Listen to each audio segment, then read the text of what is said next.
আসসালামু আলাইকুম everyone. I hope সকলেই ভালো আছেন, আমিও ভালো আছি আলহামদুলিল্লাহ। আজকে আমরা সবাই মিলে একটু ঘুরতে বের হয়েছি। আমি আমার শ্বশুরবাড়িতে এসেছি। শ্বশুরবাড়িতে আসার পর আমার শাশুড়ি আম্মু বলতেছিল যে নাতনিদের সাথে নিয়ে, মানে নাতিপুতি যা আছে সবাইকে সাথে নিয়ে একটু ঘুরতে বের হবে, সাথে তার স্পেশাল ট্রিটও থাকবে। তো আমার শাশুড়ি আম্মু বলতেছে চলো রেডি হও, সবাই মিলে একটু ঘুরে আসি। তাই রেডি টেডি হয়ে সবাই মিলে ঘুরতে বের হলাম। আমি অর্ডিন্যান্সে কখনো যাইনি, মানে সমরাস্ত্র কারখানার ভিতরে কখনো যাওয়া হয়নি, এটা আমার শ্বশুরবাড়ির পাশেই। তো আম্মু বলতেছে চলো আজকে ঘুরতে নিয়ে যাব, বাট সেখানে এসে দেখি গেটে, মানে গেটে যারা থাকে তারা বলতেছেন হচ্ছে এখানে পার্কটা নাকি বন্ধ আছে। তো তাই বাধ্য হয়ে আজকে আমরা হচ্ছে টাকশালের ভিতরে আসলাম। টাকশালের ভিতরে এর আগেও আসা হয়েছে, আপনারা হয়তো টাকশালটা চিনবেন কিনা জানি না। এটা হচ্ছে টাকা তৈরি করা হয়, যে বাংলাদেশের যত টাকা আছে সেগুলো এখান থেকেই সাপ্লাই হয়, এখানে তৈরি হয় আর কি। গেট থেকে পারমিশন নিয়েই আমরা সোজা চলে এসেছি শিশু পার্কে। শিশু পার্কে এসেই বাচ্চারা খেলাধুলা শুরু করেছে, কেউ দোলনায় উঠছে, কেউ লাফালাফি করছে, সব কিছু ভিডিও করা হয়নি। তো যাই হোক, এরপর আমরা একটু লেকের পাড়ের দিকে চলে আসলাম। এই পাশটা হচ্ছে কোয়ার্টার, অফিসার কোয়ার্টার ছিল। তো কোয়ার্টারের মাঝখানে এখানে একটু হচ্ছে লেকের পাড় আছে। এটা রাতের বেলা আরও বেশি সুন্দর লাগে। আমরা যেহেতু একটু বিকেল টাইমে এসেছি তাই লাইটিং হচ্ছে না, মানে এখানে লাইটিং হলে রাতের বেলাটা এত সুন্দর লাগে, দিনের বেলাও অনেক সুন্দর ভিউ হয়। তো আমার মেয়ে দেখুন, মানে ও হাতও ধরতে দিবে না, কোলেও উঠবে না, ও একাই হাঁটবে।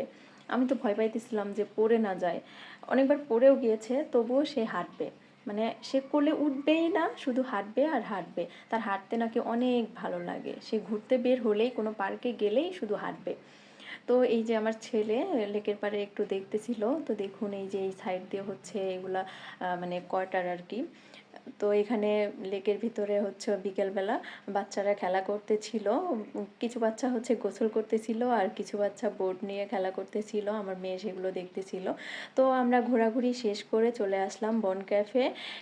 এটা হচ্ছে গাজীপুরে ফাউকল জায়গাটার নাম। ফাউকলে এখানে রেস্টুরেন্টটা অনেক ভালোই। আমরা খাবার দাবার অর্ডার দিয়ে চলে আসলাম বাচ্চাদের নিয়ে আবারও খেলা করতে।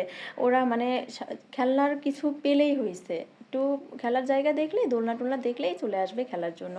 তো ওরা খেলাধুলা করতেছিল, আমরা অর্ডার দিয়ে বড়রা বসেছিলাম। তো বাচ্চারা খেলাধুলা শেষ করে আমাদের অর্ডার করা খাবারটাও চলে আসলো, তখন আমরা খাওয়া দাওয়া করলাম।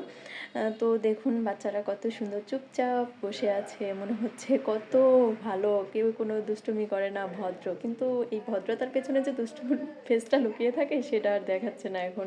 তো সব বাচ্চারা চলে যাওয়ার পরেও আমার মেয়ে এখানে বসে বসে খেলবে, একা একা দোল খাবে। তো ওকে একটু একা একা দোল খাওয়ালাম। তারপর দেখুন বাচ্চারা আরও কী করতেছে। এই একটা জিনিস আমার তো অনেক বেশি ভয় লাগে যে এটা থেকে পড়ে না যায়, আমি অনেক ভয় পাইতেছিলাম। তারপরেও ওরা এখানেই খেলা করবে। আমার শাশুড়ি আম্মু আজকে আমাদের স্পেশাল ট্রিট দিয়েছে। এখানে আমরা অনেক খাবার অর্ডার করেছিলাম, অনেক আইটেম ছিল, বাট সব কিছু ভিডিও করা হয়নি, কারণ আমি এটাই কোনো রকমে ভিডিও করেছি। কিভাবে ভিডিও করব, অসম্ভব। মানে একে তো বাচ্চা সামলাইতে হয়, তার উপর হচ্ছে বাচ্চার বাবা আমার সাথে আসেনি, আর ও কারো কাছেই যাবে না, শুধু আমাকে ছাড়া আর কারো কাছে যাচ্ছে না। তাই আমি তেমন একটা ভিডিও করতে পারিনি। দেখুন বাচ্চাদের হাতের অভাব নেই, মানে ভিডিও করব কি, ওরা মানে এটা ধরে টানতেছে ওটা ধরে টানতেছে, মানে খাওয়া দাওয়া আমি ঠিক মতো খাইতে পারি নাই ওদের জন্য, মানে ঠিক মতো খাবো কিভাবে, এই কোলের ভিতরে কান্নাকাটি এই সেই অনেক ঝামেলা করেছে। এই জন্য হচ্ছে আর কি সব কিছু ভিডিও করতে পারিনি, অল্প একটু ভিডিও করেছিলাম এই খাবারটাই শুধু, আর কিছু ভিডিও করা হয়নি। তো এটা ছিল আমার শাশুড়ি আম্মুর দেওয়া ট্রিট, অনেক বেশি মজার ছিল খাবারগুলো, অনেক ইয়াম্মি ছিল। তো আপনাদের সবার ভিডিওটা কেমন লাগলো কমেন্টে অবশ্যই জানাবেন। আমার আজকের দিনটা অনেক বেশি সুন্দর কেটেছে, অনেক এনজয় করেছি, খাওয়া দাওয়া ঘোরাফেরা অনেক কিছু হয়েছে। তো আজকের মতো এখানেই ভিডিও শেষ করছি। সকলে ভালো থাকবেন, সুস্থ থাকবেন, আর আমাদের জন্য দোয়া করবেন। আল্লাহ হাফেজ।